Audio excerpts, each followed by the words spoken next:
So guys, what if Naruto was neglected from Frozen Legacy and had Pervy Samui as slave movie too? Thanks for a wonderful night Naruto-kun, said Kurotsuchi with a smile on her beautiful face. I am glad you enjoyed it, Kuro-chan, but I think it's time we call it a night, said Naruto, who was about to walk up the stairs until Kurotsuchi pulled his arm and turned him around, confusing him. Kuro-chan, what's the matter? Before he knew it, she had pulled his mask down at the cheek and gave it a light kiss before pulling away. Thanks for dinner, Naru-kun, said Kurotsuchi before walking up the stairs and into her room, leaving a shocked Naruto behind. Getting out of his daze, Naruto walked up the stairs and into his temporary room and slept, knowing he would have to prepare before his newest mission. 1 week later, it had been a week since Naruto had returned to Iwa and accepted Onoki's mission, spending most of the week with Kurotsuchi. Naruto quite sad since this was the day that she would leave for the Chunin exams with her team, which was her, Akatsuchi and Yukari, with their sensei being Roshi the Jinchuriki of the Four Tails, or as he liked to be called, Son Goku. Knowing that they wouldn't see each other for at least a week, Naruto had to promise to help train her during the month break, something he happily agreed with, but warned her that he couldn't teach her any jutsu since her elements were his polar opposites, his being wind and water and hers being fire and earth. Having already packed her stuff into storage scrolls, Kurotsuchi and Naruto made their way towards the gate. When they arrived, they noticed everyone there except Yukari. Walking closer, Akatsuchi glares at Naruto, something that he was used to.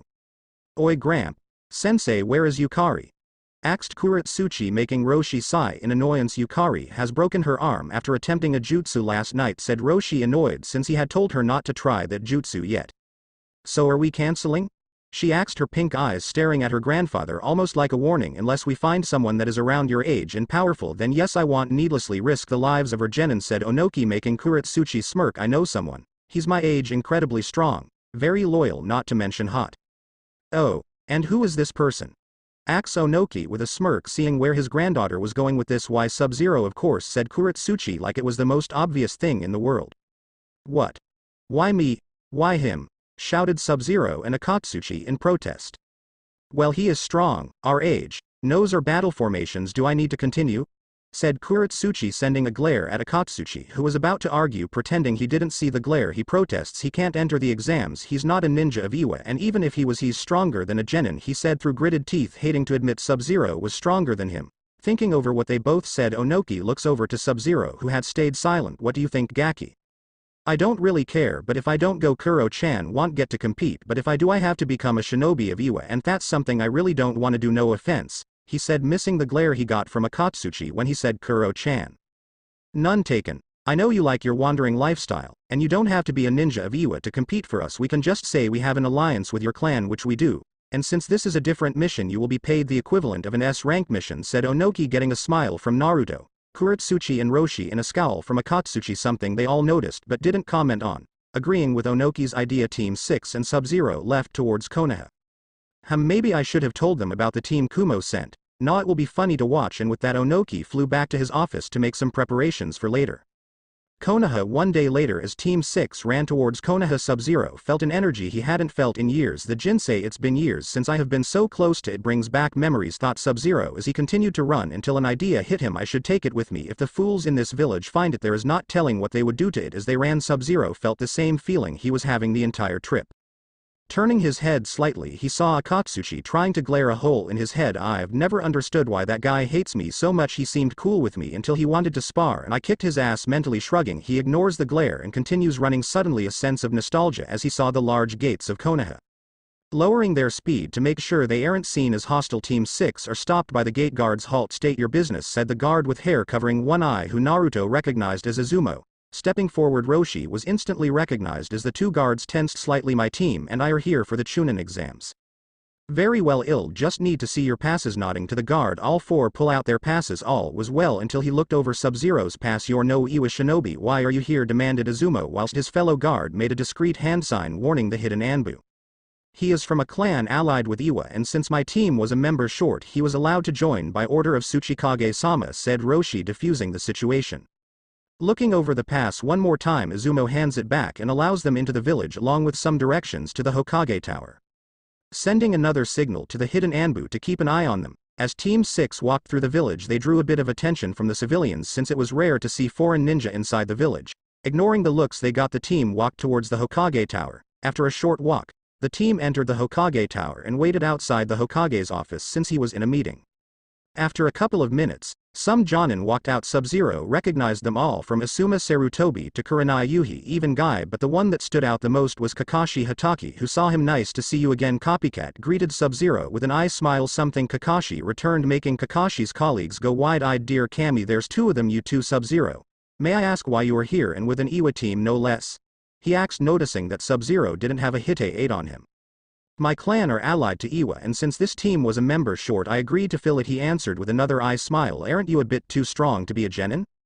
Asked Kakashi, whose hope of his team winning the exams just dropped to minus numbers. Well, I have no actual rank, only the one in the bingo book, but that's just to show how dangerous I am, said Subzero, confusing Kakashi's colleagues. Subzero, was it? What do you mean bingo book? You're just a genin, right? Asked Kurenai, slightly worried since her team was in the exam. Well, in the bingo books I am ranked as an A-rank Ronin, mercenary, and since I am not part of any hidden village I have no ninja, he answered, seeing no problem with telling them since it was common knowledge. All the Jonin apart from Kakashi went wide-eyed in shock since he was the same age as their genin and was already so strong. If that's true, then why are you here for the Chunin exams? Asked Asuma, narrowing his eyes slightly. Sigh, if you would have listened earlier then you would already know that answer, said Subzero, making Asuma rub his head sheepishly. Hee, sorry, I was distracted, admitted Asuma, getting a raised eyebrow from Subzero. Yes, I saw. You were paying a lot of attention to Miss Yuhi's backside. I think I even saw a bit of drool, said Subzero, getting different reactions. Asuma went pale. Kakashi let out a small perverted giggle. Guy started shouting about youth and Kurenai turned red with anger and slapped the pale Jonin, whilst Team 6 just stood there silently laughing to themselves. After composing themselves, Guy looked at Subzero with fire in his eyes. Yosh, my youthful friend, your youthfulness is burning bright if you are so strong yet so young, shouted Guy, doing his patented good guy pose complete with sparkling teeth. However, Subzero wasn't paying attention. You say something, Guy? Asked Subzero, making Kakashi look at him with pride. Kurenai and Asuma sweat dropped. Are they long-lost brothers? Guy, on the other hand, looked to the ground with his hair shadowing his eyes. Thinking he hurt his feeling, he was about to say sorry until Guy looked up with tears streaming down his face. Curse your hipness, Subzero, you and Kakashi will know the powers of youth, he exclaimed, making them all sweat drop. After getting the okay from the secretary, Team 6 said their goodbyes to the Jonin and went inside the Hokage's office. Hokage office. As they walked into the office, Subzero was thankful he had his mask, otherwise everyone would see a giant smirk on his face as he laid eyes on Minato Namikaze, who looked awful. His hair had lost its luster and started to turn gray. He had lots of frown marks and his eyes had massive bags under them. Looking over to he left, he saw that Kurotsuchi was struggling with two things. One was to launch a glob of lava at Minato and the other was to laugh her ass off at the sight of the mess of a man. Even Roshi was trying to hide his smirk. Greets Hokage-sama, said Roshi with a bow, which was copied by the rest of Team 6. Hello to you, to Roshi-san. I take it you and your team are here for the Chunin exams, said Minato with a smile, inwardly jumping for joy. With these exams we can capture foreign ninja without raising any suspicion, but with Onoki's granddaughter here we can finally get the lava release bloodline, he thought with a smirk. Yes, this is Team 6 consisting of Kurotsuchi, Akatsuchi, and Subzero, said Roshi, making Minato go wide-eyed as he looked at Subzero. So this is Subzero, who Kakashi spoke so highly of. It's nice to meet you. I must thank you for helping Team 7 on their last mission, said Minato with a smile, but then his eyes turned serious. But I had been informed that you were a mercenary, not a ninja of Iwa. I am not a ninja of Iwa, but my clan is allied with them, so I agreed to fill in the missing space on my team as the original member was injured, answered Subzero, making Minato mentally do backflips. An entire clan with his abilities, this is great. All I need to do is capture him and get him to tell me where his clan is based. Ah, I see, that is fine then. Now I hate to be a bad host, but I have much work to do with these exams going on, so please follow the Anbu member and she will show you where your hotel is. With a snap of his fingers, a female Anbu with a cat mask appeared and bowed to the Hokage. Following the Anbu out of the office, they didn't see Minato summon another Anbu, this one wearing a mask with "Nei" written on it. Streets of Konoha. Following the Anbu across the rooftops, Subzero sees a familiar food stand and decides to go and visit Roshi. I am going exploring. I'll see you all later. Getting a nod from Roshi and a worried look from Kurotsuchi, Subzero heads towards the ramen stand, but before he gets there he hears shouting. Following the shouts he sees some very familiar people. Minutes earlier, Mito, Sayuri, and Kiba had just been told they were getting entered into the Chunin exams and were heading to Ichiraku's to celebrate when Kiba spots a weird box following them. Guys, why is there a box following us? Just ignore, it's just Konohamaru and his friends, said Mito with a small smile, but that quickly fades when the box explodes in smoke. Kofko, you used too much gunpowder. As the smoke faded away, 3 kids were revealed, 2 boys and a girl. Whatever entrance time. I am Konohamaru, future Hokage, said the boy with goggles on his forehead. I am Moegi, the world's sassiest kunoichi, yelled the girl with pigtails. I am Udon, I like maths, the kid with glasses mumbled. And together we are the Konohamaru Corp, they all shouted together in a weird stance, making Team 7 sweat drop. Getting out of their stance, Konohamaru goes to Mito and starts jumping up and down in excitement. Guess what, boss, I made a jutsu, you wanna see it, he exclaimed, making all of Team 7 curious.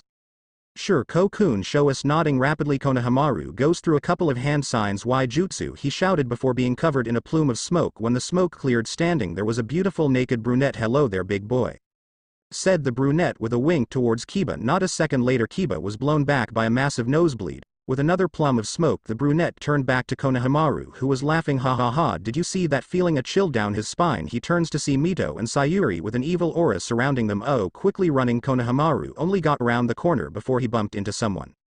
Oi, you brat, that hurt, said a teen wearing a weird full bodysuit with ears on the top of his head, but the strangest thing about him was his purple face paint. Hey, sorry about that, said Konohamaru, who was about to run off again until the teen picked him up by the scruff of his shirt. What kind of apology was that, you dumb brat? Maybe I should beat some manners into you. Kankuro, stop it, we don't have time for this, said a blonde teen with her hair in 4 consecutive ponytails and a massive folded fan on her back. Shut up, Tamari, this kid has it coming, shouted Kankuro, who was about to punch the poor kid until Mito and Sayuri arrived. Hey, put Ko-kun down, you bastard, yelled Mito, making Kankuro smirk. And what are you going to do if I don't?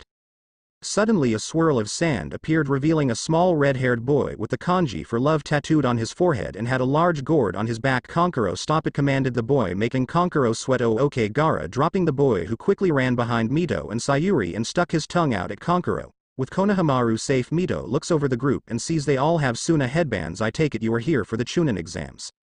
Present time, Gaara looks over the two kunoichi's mother wants your blood, confusing Mito and Sayuri, who go wide-eyed as sand shoots out of his gourd and heads towards them. Not quick enough to dodge, they shut their eyes preparing for the pain, but out of nowhere a familiar voice was heard. My Gaara-chan, you haven't changed a bit, have you? Gaara went wide-eyed in fear as his sand started to rapidly freeze. Looking around in fear, he spots Subzero sitting on the ledge of a building. Why are you here?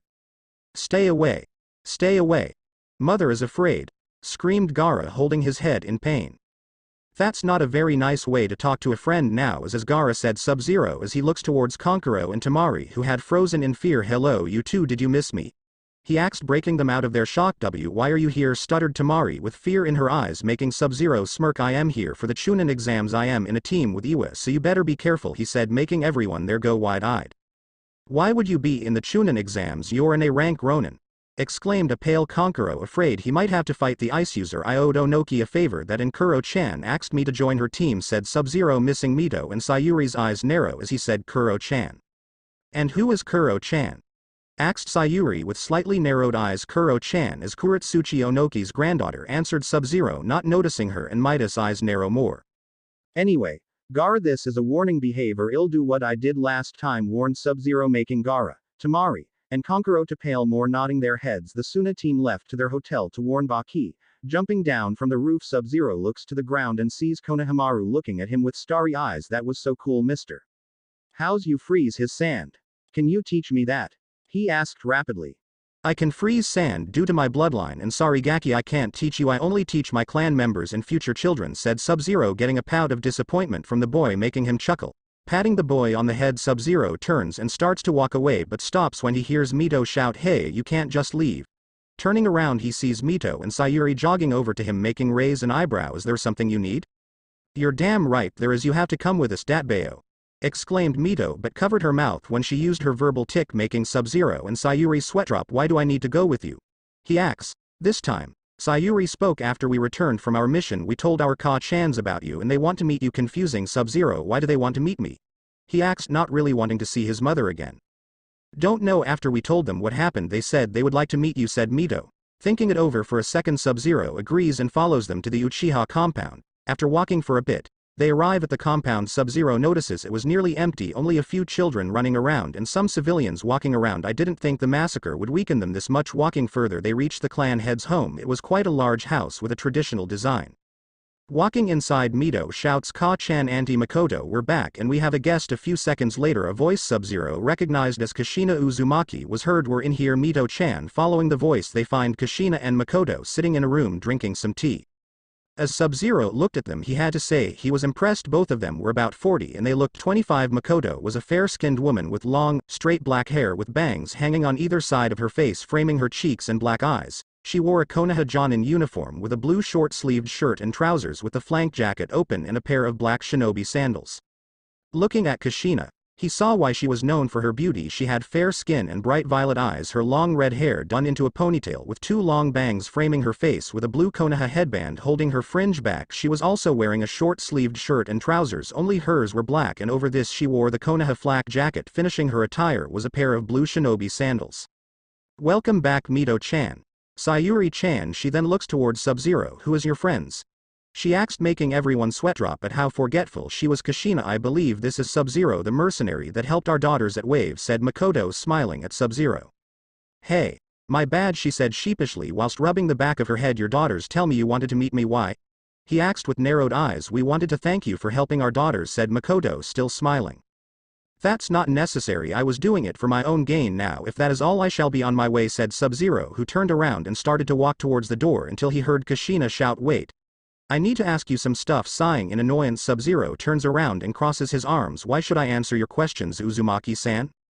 "'Cause I said so, Databane," said Kushina, who blushed slightly at using her hated verbal tick. "Not good enough," said Subzero, who turned and was about to walk out the door until a chakra chain wrapped around his chest. "You're answering my questions," said Kushina, but was surprised when Subzero smirked. No, I am not." And with that said he shattered into ice, revealing he was an ice clone. All the observers went wide-eyed, not knowing they were talking to a clone the entire time. "Looks like he got away," Kushina said. Makoto, whose sweat dropped when she saw her friend run out the door shouting about finding the ice bastard. Her sweat drop grew as Mito chased after her mother, shouting about teaching her a lesson.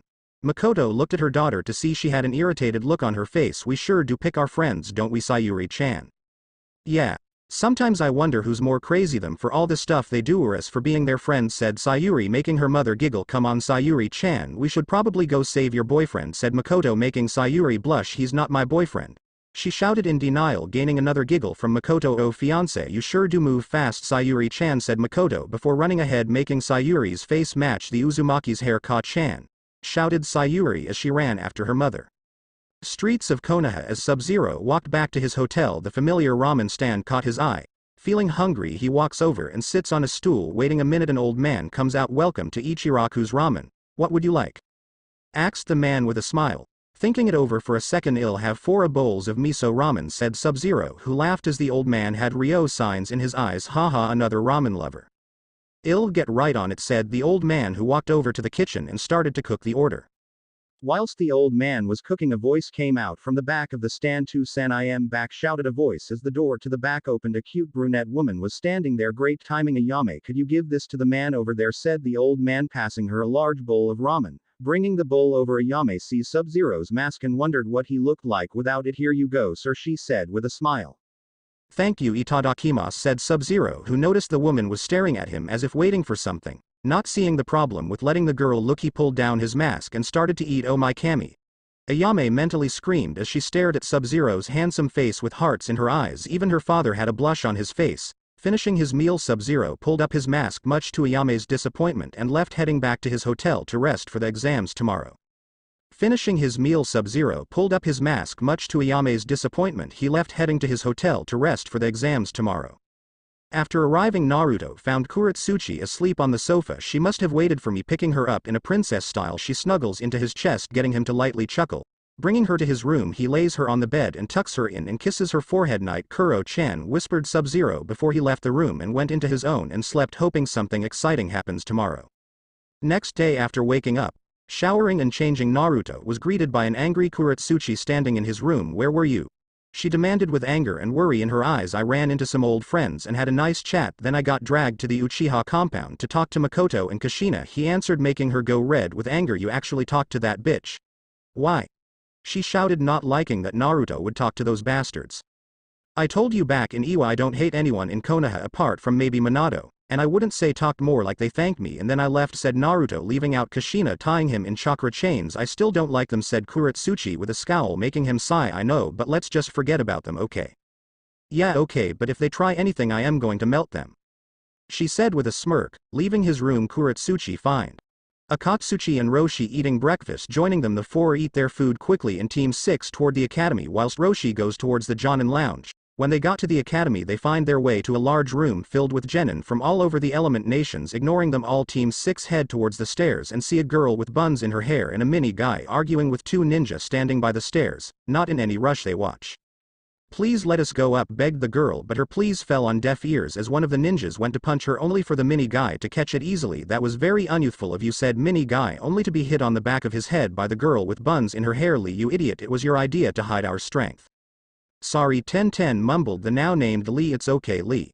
At least, you tried to help, unlike Neji," said 1010, making Lee smile. Looking around, they see their third teammate Neji walking towards them. "And where have you been?" demanded Tenten, crossing her arms and tapping her foot on the ground. "I was scouting out our competition," he answered, making Lee grin. "What a fantastic idea, my youthful teammate. Your flames of youth are burning brightly," exclaimed Lee, making 1010 sweat drop before looking at her other teammate. "Did you find anyone worth worrying about?" she asks. "It doesn't matter, we are fated to win," said Neji with an aura of arrogance around him. Shaking her head at her arrogant teammate, Tenten takes another look around the room and spots a team of Iwa Nin. But one stood out the most. He had snow-white hair with icy blue highlights. He wore a pair of black steel-toed combat boots with black combat trousers with an ice blue belt with the Lin Kuei symbol on it. For his upper body, he wore a tight sleeveless black shirt showing off his defined muscle. Over this, an ice blue short-sleeved trench coat, and to finish of his outfit he wore a blue face mask. As 1010 stared at the teen, she felt a chill go down her spine. Looking to the left of the white-haired teen, she saw another teen with black hair and pink eyes glaring at her. Not caring about the glare, Tenten and her teammates walk over there. "Hi, I am Tenten and these are my teammates." Neji and Lee greeted Tenten with a smile. "Hello 1010, I am Subzero and these are my temporary teammates Kurotsuchi and Akatsuchi," said Subzero, confusing Team 10 temporary. "Why are you leave?" asked Tenten. "I am not an Iwa Nin, my clan is allied with Iwa and this team needed a replacement, so Onoki called me in," said Subzero with an eye smile. "Now I don't want to look antisocial, but I think we should get to the exam area," he said as he and his team walked away. "He seemed nice," said Tenten, getting a nod of agreement from Lee. "Yes, he seems very youthful." "It doesn't matter, he is fated to lose," said Neji, annoying his teammates. "Third floor, what was that?" exclaimed Kurotsuchi as they walked to the end of the corridor. "What was what?" asked the confused Subzero. "You talking to that girl?" said Kurotsuchi with jealousy in her eyes. "I was just being polite, Kuro-chan, nothing more." "Good, keep it that way," ordered Kurotsuchi with narrowed eyes. Reaching the end of the corridor, Team 6 opened the door and are immediately greeted by a wave of weak K. "I am ill show you really killing intent," said Subzero, unleashing a quarter of his K. "I making some of the weaker genin pass out and the others pale him weaklings." "Still as cool as every ice-kun," said a voice. Turning around, Naruto pales. Standing there was a fair-skinned teen. She has blue eyes and straight, blonde hair framing her face, cut in an asymmetrical bob style with the front bangs reaching her shoulders. She wears a very low-cut outfit which displays her sizable cleavage, with mesh armor underneath, a short skirt and red handguards, high boots with a white girdle. "Gulp H. Hey Samui-chan, you have some explaining to do, Ice-kun." "What was that?" exclaimed Kurotsuchi as they walked to the end of the corridor. "What was what?" asked the confused Subzero. "You talking to that girl?" said Kurotsuchi with jealousy in her eyes. "I was just being polite, Kuro-chan, nothing more." "Good, keep it that way," ordered Kurotsuchi with narrowed eyes. Reaching the end of the corridor, Team 6 opened the door and are immediately greeted by a wave of weak K. "I am ill show you really killing intent," said Subzero, unleashing a quarter of his K. "I making some of the weaker genin pass out and the others pale him weaklings." "Still as cool as every ice-kun," said a voice. Turning around, Naruto pales. Standing there was a fair-skinned teen. She has blue eyes and straight, blonde hair framing her face, cut in an asymmetrical bob style with the front bangs reaching her shoulders. She wears a very low-cut outfit which displays her sizable cleavage, with mesh armor underneath, a short skirt and red handguards, high boots with a white girdle. "Gulp H. Hey Samui-chan, you have some explaining to do, Ice-kun." Kurotsuchi looked between Subzero and the blonde with a frown before looking at Subzero with narrowed eyes. "Who the hell is she and why is she calling you Ice-kun?" she demanded.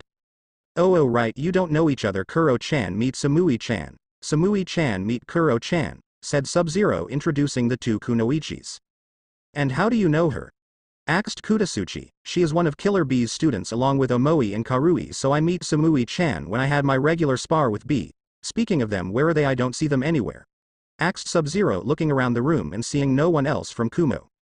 Omoi went on another of his normal rants. This time, it was about the fourth Hokage using the Chunin, to kidnap people from other villages or something like that. It was really uncool, so Karui hit him, causing him to bleed, so they went to patch him up, said Samui in her normal cool tone. For some reason unknown to him, Subzero got a foreboding feeling. As he took one last look around, Subzero sees some familiar genins talking to a man with glasses. Curious, he walks over, leaving the two girls to talk about whatever girls talk about. Seriously, the girls I know talk about some weird stuff. So Kuro-chan, I assume your name is Kurotsuchi, granddaughter to the current Tsuchikage? Asked Samui with a blank look. That's right, I am. Why? Said Kurotsuchi with a glare.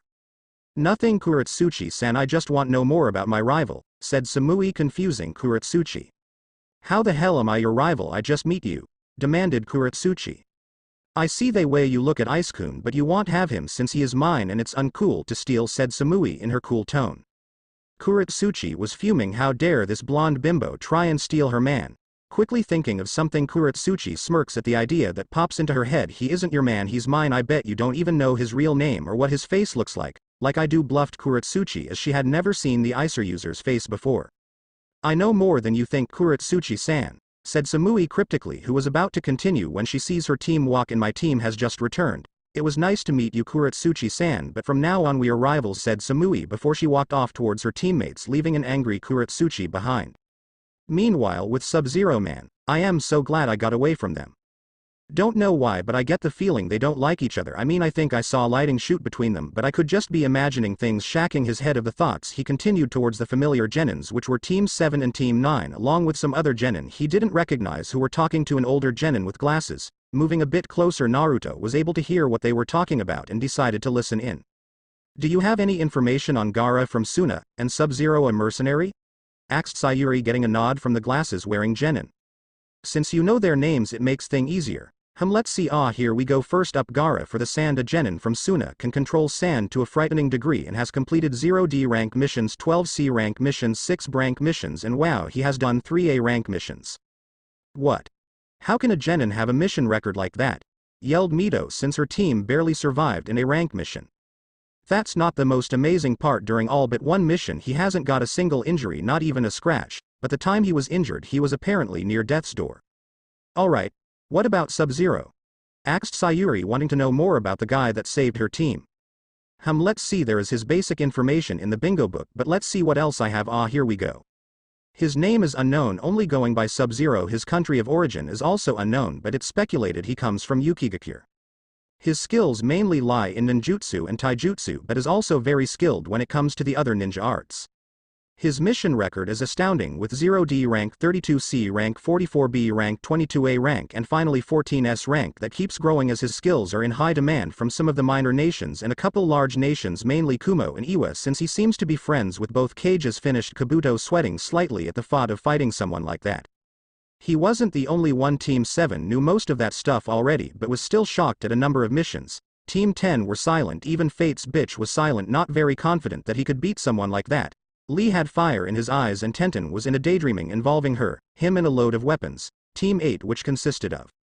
He wasn't the only one. Team 7 knew most of that stuff already but was still shocked at a number of missions. Team 10 were silent, even Fate's bitch was silent, not very confident that he could beat someone like that. Lee had fire in his eyes and Tenten was in a daydreaming involving her, him and a load of weapons. Team 8, which consisted of Shino Aburame, Hanada Hyuga, and Yakumo Kurama, stood in shock and fear since this guy was in this exam. Team 10 made up of Shikamaru Nara, Ino Yamanaka and Choji Akamichi, who were as shocked as the others, proved by the full bag of crisps that had been dropped by Choji. And this guy is in the exam, man. This just got more troublesome. Maybe if we back out now I could spend the rest of the day watching the clouds, said Shikamaru, expecting Ino to argue, but to his shock, she looked ready to agree.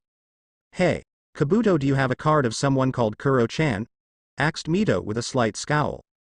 That's pretty difficult since that's a nickname. Do you know where she is from? Most likely from Iwa, said Sayuri, who also had a scowl. That narrows it down a bit. Let's see. Shuffling through his cards he picks out one. This is her, Kurotsuchi, a genin of Iwa and granddaughter to Onoki the Tsuchikage, said Kabuto, making both teams 7 kunoichis smirk. They had their target. What information have you got on her? Asked Sayuri, making the other wonder why the two were so interested. Let's see, she has a lot of skill with fire and earth release jutsu, but is known for her bloodline, the lava release, which she is very deadly with. Along with that, her sensei is then Jinchuriki of the Four Tails. One of the reasons she is so good with her lava release is, a side fact is that she is close friends with the mercenary Subzero, said Kabuto, making a mental note to not attack Kurotsuchi if Subzero was around. Subzero, who was still watching, found it odd that they would ask about Kurotsuchi but chalked it up as trying to find his weakness.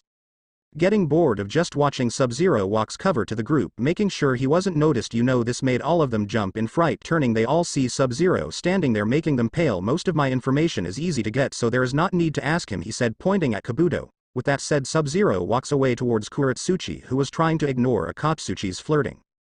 Having fun, you two? Said Subzero with amusement clear in his voice, getting 2 glares, one from Kurotsuchi for not help her and one from Akatsuchi for interrupting his sweet pickup line. Shut up, ice bastard, and leave me and Suchi-chan alone, demanded Akatsuchi, putting his arm around her, making Kurotsuchi turn a sickly green color, something Subzero noticed but Akatsuchi didn't. Akatsuchi baka, get your arm off me before I melt your arm off, said Kurotsuchi through gritted teeth, trying not to kill her idiot of a teammate. Oh okay Suchi-chan, I get it, we are in the Chunin exams, gotta stay focused, this isn't the time for anything intimate, said Akatsuki, making Kurotsuchi go greener, and was about to hit him but stopped when a chill went down her spine. Turning, she sees Subzero glaring at Akatsuchi with eyes so cold mist started to come off them. Listen here, you fat sack of shit, you touch her without her permission again, I'll freeze you and then let her melt you, do you understand? Trying to act tough, Akatsuchi gave a small grunt and tried to walk off but couldn't thanks to his shaking knees, so he stayed put and tried to hide his fear. After that, Team 6 spent their time in silence as they analyzed the groups to see if anyone was a threat. But after several minutes, a poof of smoke appeared, revealing a large man in black with looks of scars on his face. Alright maggots, I am Ibiki, the first proctor of these exams, so get your asses in a seat, the first test is about to begin. Getting to a seat at the front, Subzero sits down, getting a loud eep from the girl next to him. Ignoring the frightened girl, Subzero waits for the test to start. Alright maggots, in front of you is a test. To pass this you must answer as many questions as you can, and at the end the teams will pass on the total scores of their members. And finally, if you are caught cheating more than 2 times, you're out. Now you have an hour, let the test begin, shouted Ibiki, making the Chunin hopefuls start their tests. Subzero, on the other hand, didn't even bother to lift his pencil. Instead he decided to open his senses and was annoyed at what he sensed. Hidden around the room were 10 ninja that he knew should be there. Not about to start an international incident, he decides to take a nap, keeping his guard open just in case. 50 minutes later, Subzero was happily sleeping on his desk, still only for his desk to be kicked. Lazily looking up, he sees Ibiki glaring at him. Wake up, maggot. If you're not going to do your test, just leave now, said Ibiki, only to get a raised eyebrow. So if I finish this test I can go back to my nap? Getting a nod, Subzero stands up, gaining everyone's attention. Walking over to a hidden Chunin, he smashes the mon's head on the desk, knocking him out, and quickly taking his paper and went back to his seat and erases the old name and put his "They're done now, I am going back to my nap." What the hell was that? Demanded Ibiki, but on the inside was laughing at the balls this guy had. What, I only got caught cheating once, so what's the problem? He acts fine, but anyone else that tries that is getting kicked out, said Ibiki. Looking around, he sees everyone looking at Subzero like a god. Back to work, maggots, shouted Ibiki, making all of the genin go back to writing. After another 10 minutes, Ibiki calls for the test to end. Now then, time for the last question, announced Ibiki, getting many reactions from the genin, none of them good. What do you mean last question? Shouted a genin from Kiri. It is just as I said, there is one last question, but this one you can choose to answer. Why wouldn't we answer it? Asked Tamari with a frown. Because if you get this question wrong then you fail and you will never get promoted, never, said Ibiki, dropping the metaphoric bomb. What? Nearly the whole room shouted in disbelief. But if you don't want to take the risk, the door is there, the choice is yours. Immediately people started to leave the room until there were only 36 people left. Anyone else want to leave? This is your last chance, said Ibiki. No one moved, making him smile. Congratulations, you all pass. What? What about the 10th question? Yelled Mito. It was a test to see if would do anything to complete your mission. That, and it was a test to see your information gathering skill, which is essential for Chunin, otherwise things like this happen, said Ibiki as he took off his bandana, showing them all how heavily scarred his head was. Redoing his bandana, Ibiki looks into everyone's eyes, but remembers sometimes information is unreliable, so trust your instincts. As well as information. Before he could go on, a black blur broke through the window, unraveling to form a sign that read the Y, and single Mitarashi Anko, the second proctor, and true to the sign a woman dressed in a fishnet suit with a mini skirt and trench coat appeared at the front of the room. Hello Gakis, I am the Y and single Mitarashi Anko, the second proctor, exclaimed Anko. You're early, Anko, said Ibiki, moving out from behind the banner, making Anko blush in embarrassment. Anyway, you're losing your touch, Ibiki. There are a look left. Suddenly she gained a sadistic smirk. But by the time I am done with them, there will be half the amount, she said, making some genins pale. Alright, meet me at training ground 44 in 10 minutes or you're disqualified. And with that, Anko jumped out of the broken window. Meeting his team and getting scolded by Kurotsuchi, Subzero showed them the way to the Forest of Death, since he basically used to live there. Training ground 44, aka the Forest of Death. Arriving at the forest, Kurotsuchi and Akatsuchi stared at the forest, Akatsuchi in awe at its size and Kurotsuchi in horror, since Naruto never explained to her what the forest was like, only that he lived there. He lived here at such a young age, damn his family, thought Kurotsuchi. Walking towards the gate, they see Anko sitting on a chair eating dango with a happy expression on her face. Aw, this hits the spot. I should have about 6 minutes before they show up, so plenty of time to enjoy the food of Kami. Feeling like having fun, Subzero sneaks up behind Anko. Sorry to burst your bubble, Anko-san, but we decided to arrive early, said Subzero, surprising her, making Anko start to choke on her dango. Cough, damn it, Gaki, you should wear a bell, shouted Anko, only for a look of horror to appear on her face as she realized she had dropped her dango on the floor. Sadness quickly turned to anger as she pulled out a kunai, getting ready to attack Subzero with it. Well, Gaki, any last words? Sorry about the dango, Anko-san, I'll buy you some more after the exam, said Subzero, not wanting to face the women's wrath. Quicker than even the Hiraishin, Anko put the kunai away. Agreed, Gaki, but you better pay up or else, warned Anko, leaving the threat hanging. Waiting a couple more minutes, the other genin finally made it to the training ground. About time you brats got here, said Anko, making the genin sweat drop, since she never told them where the training ground was. Now I will explain the rules. Each team will get a scroll, either a heaven or an earth scroll. You'll need both scrolls to enter the tower in the middle of the forest. You have 5 days to accomplish this. Any questions? What about food? Asked a frantic Choji, since he only had enough food with him to last 3 days. The forest is full of edible things. Anyone else no good? Now I will paste these sheets around, so fill them in, said Anko, passing a paper to everyone, most going pale as they read the title, Death Waiver. What the hell is this? Axe Omoi. Why, it's a death waiver to cover our asses in case one of you bites the dust in there, so hurry up and get signing, and when you're done each team will come over here and pick up a scroll, she ordered. A minute later every form was signed and each team had a scroll. Well, looks like everyone is ready, so let the second examination begin. About time you brats got here, said Anko, making the genin sweat drop, since she never told them where the training ground was. Now I will explain the rules. Each team will get a scroll, either a heaven or an earth scroll. You'll need both scrolls to enter the tower in the middle of the forest. You have 5 days to accomplish this. Any questions? What about food? Asked a frantic Choji, since he only had enough food with him to last 3 days. The forest is full of edible things. Anyone else no good? Now I will paste these sheets around, so fill them in, said Anko, passing a paper to everyone, most going pale as they read the title, Death Waiver. What the hell is this? Axe Omoi. Why, it's a death waiver to cover our asses in case one of you bites the dust in there, so hurry up and get signing, and when you're done each team will come over here and pick up a scroll, she ordered. A minute later every form was signed and each team had a scroll. Well, looks like everyone is ready, so let the second examination begin. And like lightning every team sprinted into the deadly forest, leaving a smirking Anko standing there. You better survive, brat, you owe me dango. Suddenly out of nowhere a falcon-masked Anbu appeared. Anko-san, we found something you need to see. Nodding, Anko follows the Anbu, trying to ignore the feeling in her stomach. With Team 6 having sprinted into the forest, Team 6 take a small break and start to plan. Okay, Kuro-chan. Akatsuchi, I have a plan, so listen up. Before he could continue, Akatsuchi started to yell, who voted you team leader? I should lead this team since I've been on it longer. He yelled, only to be hit in the head by a fist of Kurotsuchi. Will you shut up? Your shouting is going to get us found, and Subzero-kun has been a ninja longer than both of us, so he has more experience, whispered Kurotsuchi in an annoyed tone. As I was saying, if we head towards the tower now, we can set up traps and ambush teams, that way we don't have to worry about getting the right scroll since they'll have both, said Subzero, getting nods from the both of them. Quickly jumping into the trees, the three head towards the tower at a fast pace. As Team 6 traveled, Subzero felt chakra signatures start to disappear all over the forest. Strange, I sensed chakra signatures heading away from the forest, but also more entering. What's going on around here? Kuro-chan, stay on alert, I have a feeling something is going to happen soon, Subzero warned, making Akatsuchi scoff. Don't listen to that walking freezer, Suchi-chan, it'll protect you from anything, said Akatsuchi with a charming smile. I don't need protecting, said Kurotsuchi with a scowl, whilst thinking, especially from a fat tub of lard like you. Of course, Suchi-chan, I know you're strong, but just in case, it'll be your knight in shining armor, said Akatsuchi, making Kurotsuchi turn green as she pictured Akatsuchi wearing medieval knight armor that looked ready to burst with his stomach overflowing from the top. Seeing her expression, Subzero silently chuckled, earning a glare from her. Looks like I have nothing to worry about, Kuro-chan. You have your shining knight to save you, said Subzero with a smirk. Shut up. Yeah, ice for brains. Just because you're jealous of mine and Suchi-chan's love doesn't mean you have to tease her, yelled Akatsuchi, making the poor girl turn even greener. Akatsuchi, said Kurotsuchi, making the boy look at her with a smile. Yes, Suchi-chan?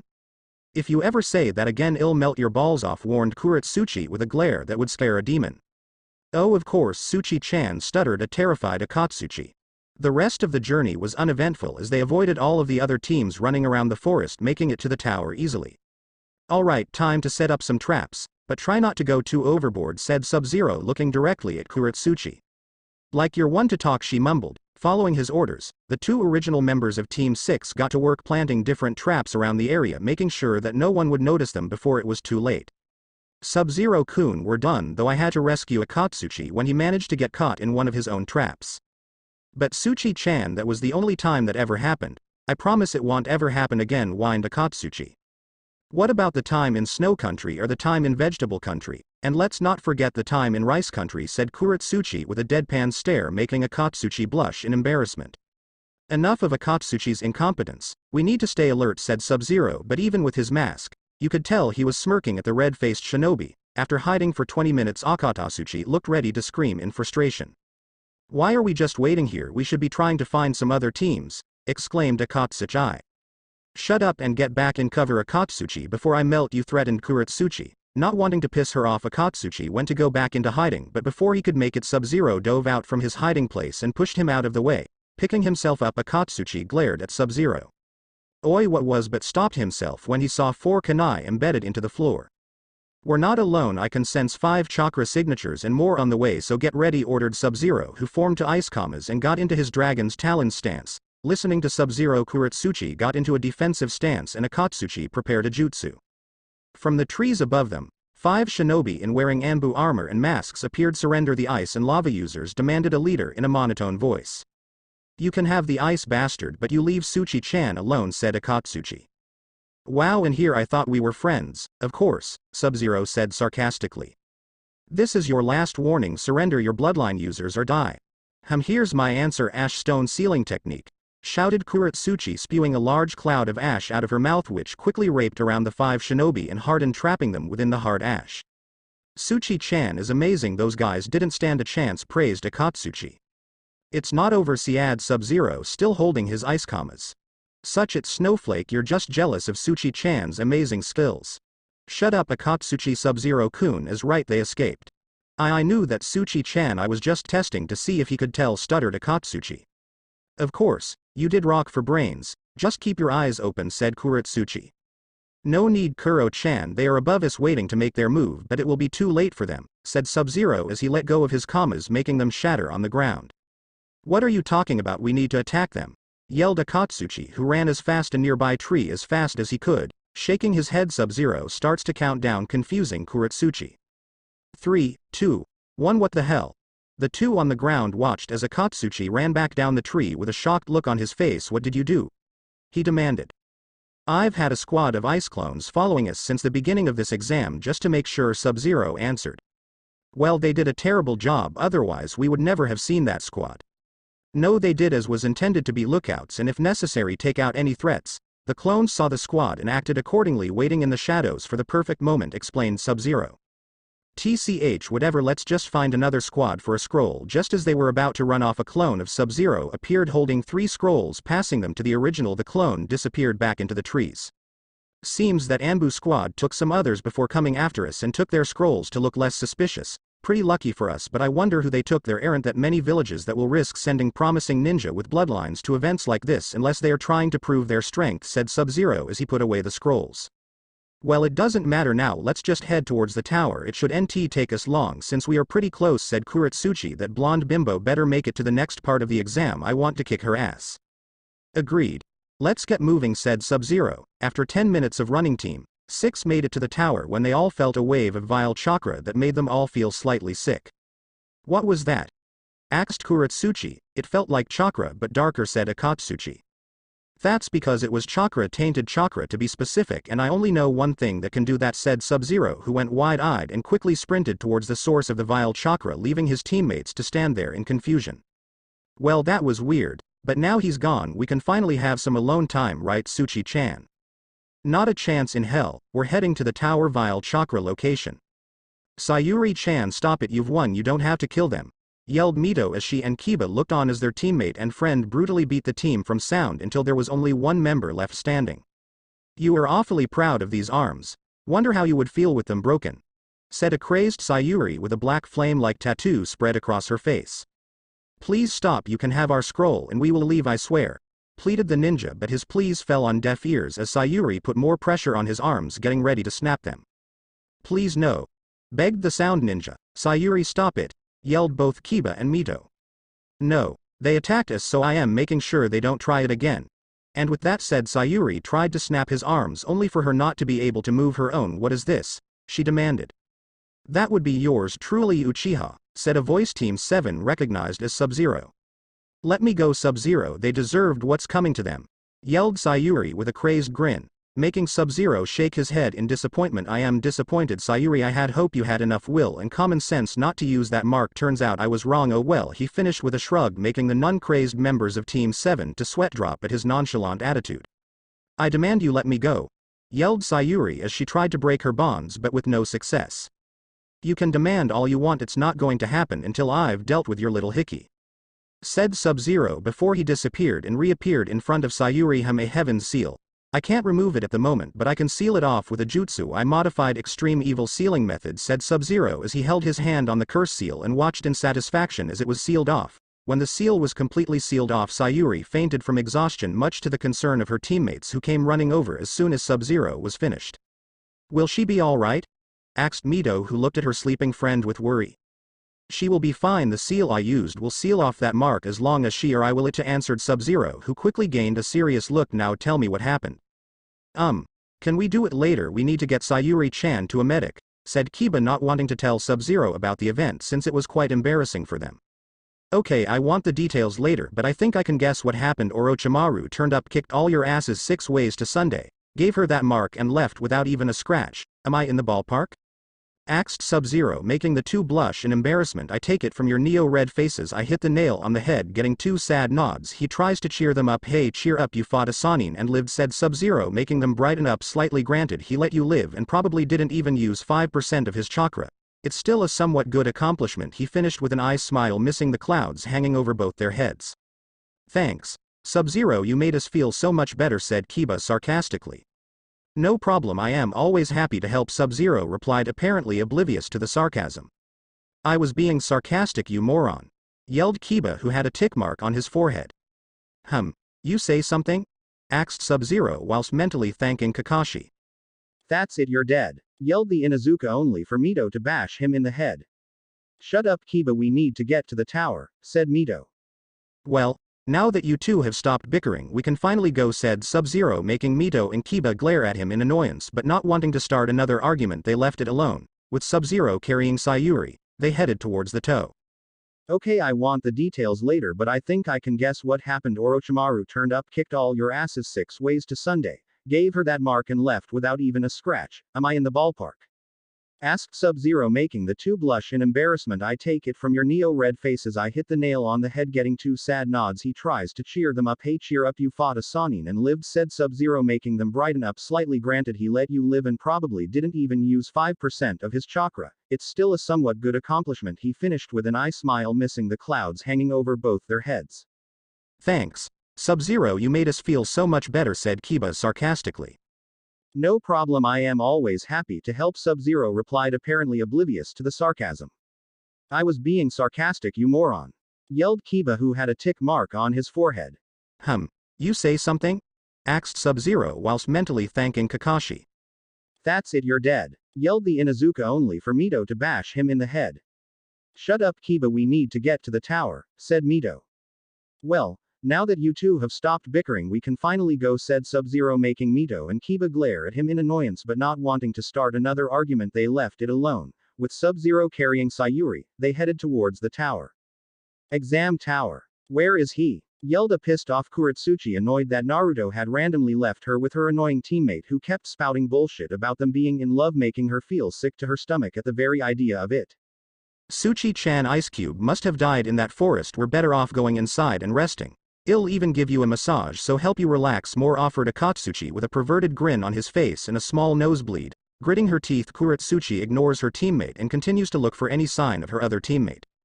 And after another 5 minutes of waiting and stopping herself from melting her teammate, Subzero dropped down from a nearby tree and, much to her horror, holding a girl in his arms. About to shout at him, 2 more shinobi jumped down with him, one of which made her eyes narrow in hate, recognizing the red-headed one as the Yellow Flash's daughter. "Yo, Kuro-chan. Thanks for waiting. I needed to investigate that foul chakra," said Subzero with an eye smile, only for her to turn her head away from him. "Looks like you did more than investigate," sending a glare towards Sayuri. "If that blonde bimbo wasn't enough, now you have an emo and a tomato," said Kurotsuchi, making Subzero sigh. "Kuro-chan, there is a reason behind this and I will explain, but we should get inside first, okay?" "Fine, but if your explanation isn't good enough then you owe me," she demanded, complying quickly, trying not to piss her off. The two groups head towards the exit and take out their scrolls. "So what do we do with them?" asked Mito. "I've read the message on them. It's a riddle, and to be honest a rather simple one. Just open them at the same time," said Subzero, who tried passing Sayuri to Kiba so he could unseal his scrolls, but she clung to him, which made a tick mark form on Kurotsuchi and Mito's heads. After prying her off and unsealing the scrolls, Subzero and Mito opened them, creating a large puff of smoke which soon cleared, revealing Roshi and Iruka. "Iruka-sensei!" exclaimed Mito and Kiba in surprise. As the conscious members of Team 7 spoke to their old sensei, Roshi walked over to his team. "Congratulations Team 6, but I did expect you back sooner," said Roshi, looking at Subzero with a look that said explain. "Well, some things came up that I had to deal with," said Subzero with a dismissive wave whilst sending a discrete sequence of code with his other hand. "Explain later." "Well then let's get inside to rest. You still have 4 days to relax before the other teams get here," said Roshi as he led his team inside, followed closely by Team 7 and Iruka. Getting inside the tower, Team 6 were taken to their quarters to rest and relax. "Subzero, I think now is the best time to explain what went on during the second phase," said Roshi, with Kurotsuchi nodding in agreement.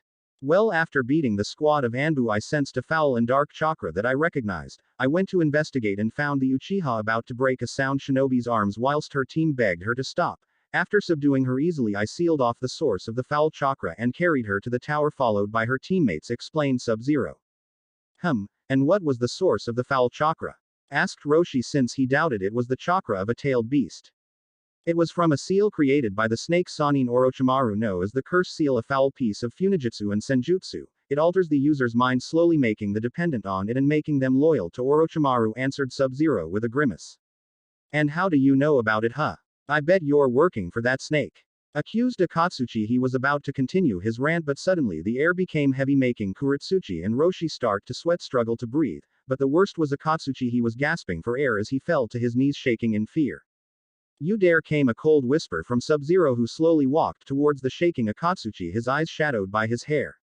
"You dare!" yelled Subzero, his K.I. reaching its peak, making a yellow puddle appear under the downed Akatsuchi. Picking up the Iwa shinobi by his throat, he brought him to eye level. Akatsuchi for the first time saw the sheer anger in his now white eyes. "I will give you this one warning, and one warning only. If you ever put me in league with that snake again, you will know the true meaning of pain. Am I clear?" asked Subzero, looking into the fearful eyes of Akatsuchi. "I said am I clear?" shouted Subzero. "Yes, sweet Kami, yes," stuttered Akatsuchi in sheer terror. Dropping him to the floor and stopping his flow of K.I., Subzero sends a quick apology to Roshi and Kurotsuchi and calmly walks out the room, leaving 2 stunned people and one on the brink of passing out. After a minute's silence, Kurotsuchi decides to ask the question on everyone's mind. "What the fuck was that about? I've never seen him so angry," asked Kurotsuchi, still shocked from Subzero's anger. "I don't know, but let's give him some space for now and let him calm down," said Roshi, making Kurotsuchi frown but nod in acknowledgement. With that, the two went to prepare for the next coming days, not seeing the angry and crazed look on Akatsuchi's face. "I swear, Subzero, I'll make you pay for this humiliation, and when I do, I'll take everything you hold dear, including Kurotsuchi."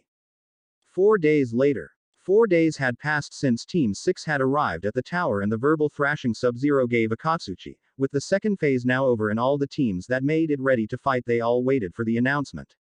Roshi-sensei, have you seen Subzero-kun? I haven't seen him since we got here. Asked Kurotsuchi, worried that Subzero might have left. I am sure he will turn up soon. Some people in this room would be rather pissed if he didn't, yourself included, said Roshi as he looked around the room, but more specifically at Samui, Sayuri, and Mito, and as if Kami herself wished it, Sub-Zero appeared in a swirl of ice and snow, surprising those who hadn't seen him do it before. Yo, he greeted with his normal eye smile. Yo, that's all you say after I've been worried about you for 4 days? Yelled Kurotsuchi. Sorry. He quickly added, making Rosh and the surrounding people sweat drop. Arg, forget it. I am not talking to you. She yelled and walked away, standing near Akatsuchi, making him grin perversely whilst he and Roshi had the exact same thought. Yeah, cause that's gonna last. Ignoring the drama for now, Team 6 and the other teams waited in silence for the proctor to start.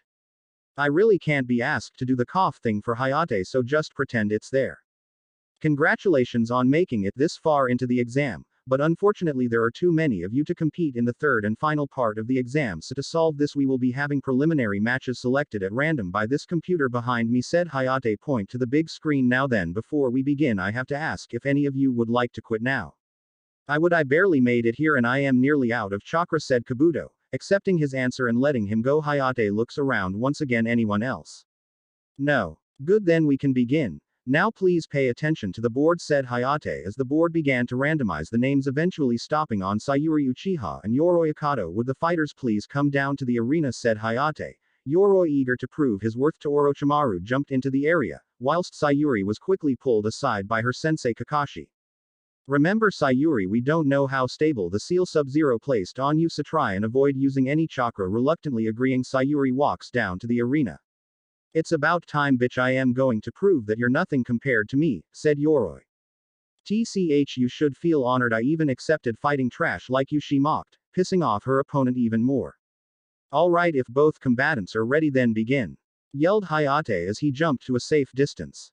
I am going to enjoy this, said Yori as he took if with surprising speed and two glowing blue hands. About to go into a defensive stance, Sayuri lets out an agonizing scream of pain that came from her cursed seal. What was that? I thought this thing was sealed. She questioned. Don't get distracted, yelled Yoroi as he grabbed her head with his two glowing hands. Seeing his advantage, Yoroi pins her to the ground. Is this all the mighty Uchiha has? Pathetic, sneered Yoroi. MICC Hakra, croaked Sayuri, feeling her chakra drain. Orochimaru, who was disguised as the Sound Jonin, watched the match with interest. It seems Yowa's ability to absorb chakra is proving quite a challenge for her.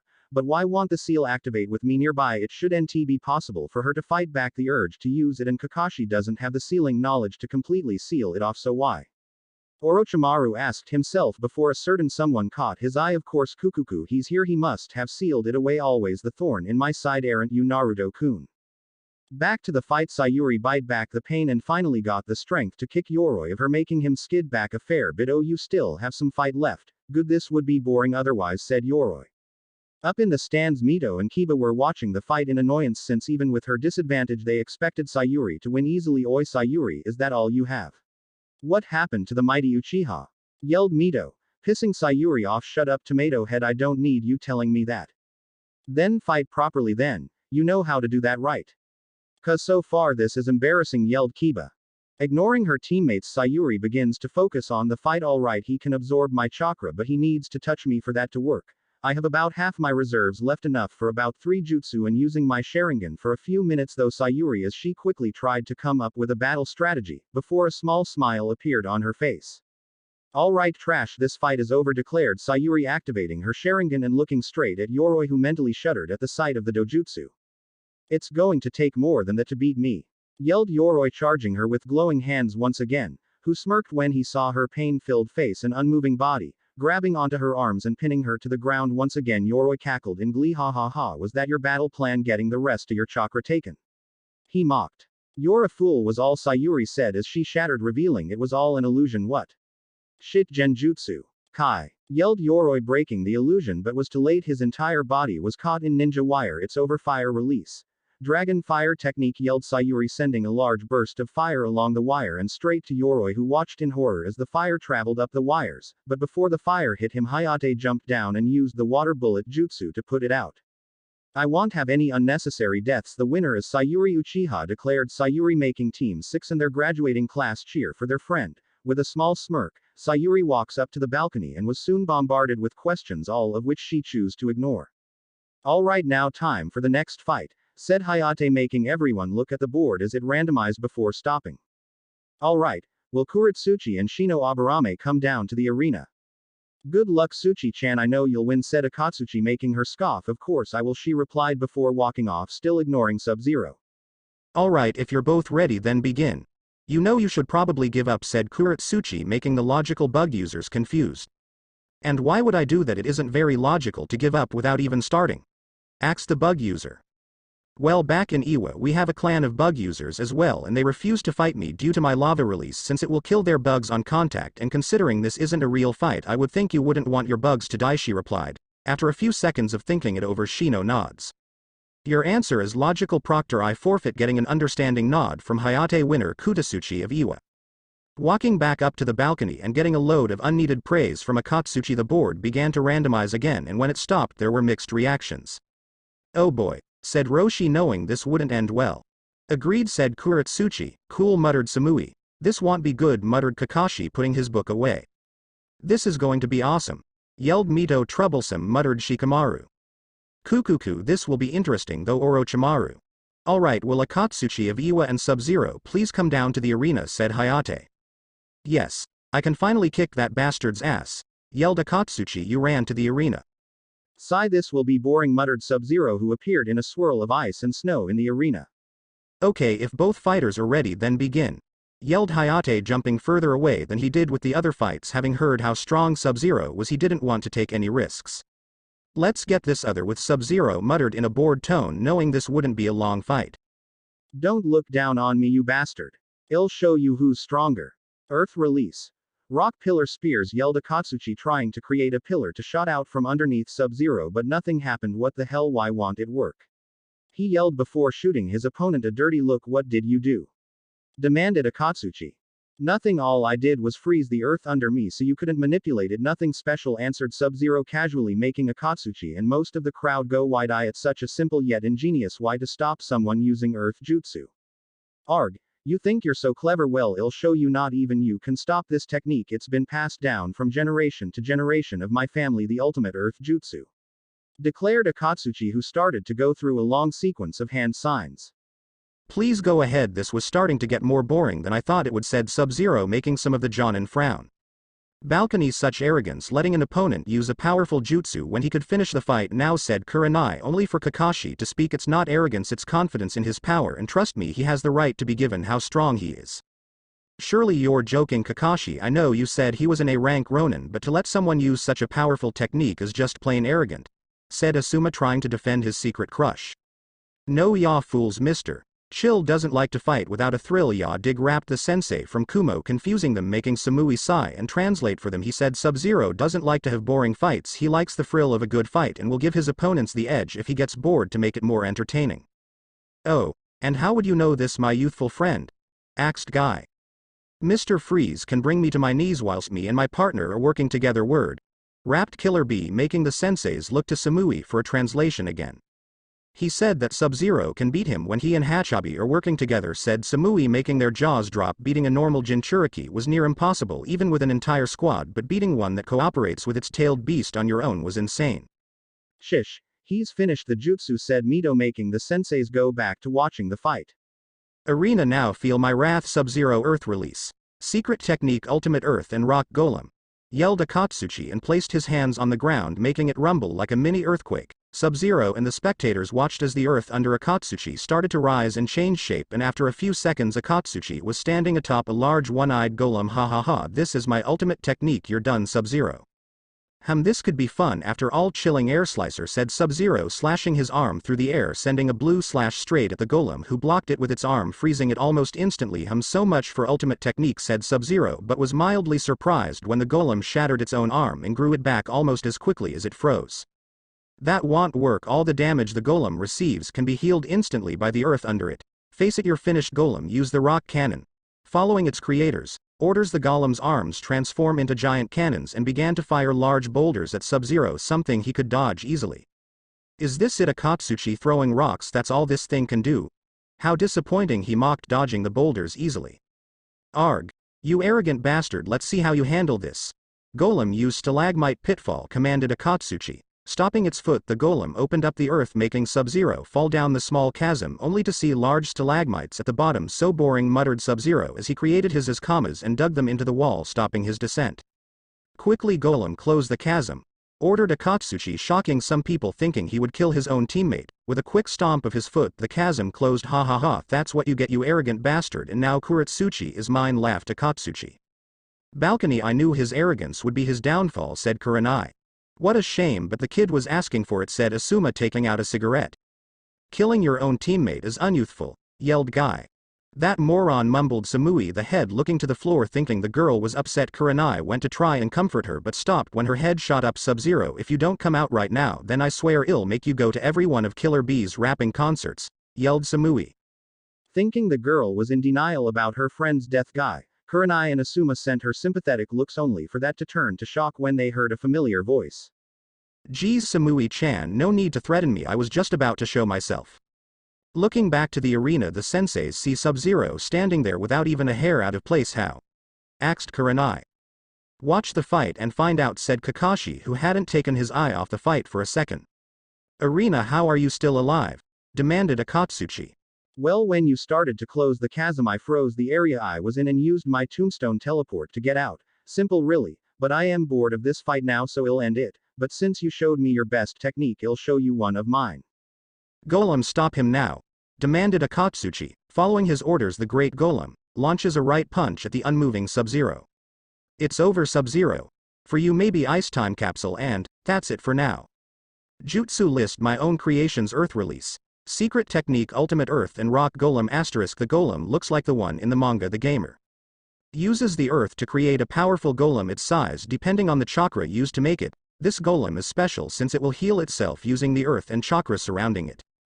Chilling air slicer, the users chills the air to the point it's a gas full of liquid nitrogen and slashes his arm, created a blade of nitrogen that freezes on contact. Stalagmite pitfall, the users creates a large chasm, the size depending on the chakra used, with large stalagmites at the bottom used to impale the victim. Thanks for watching.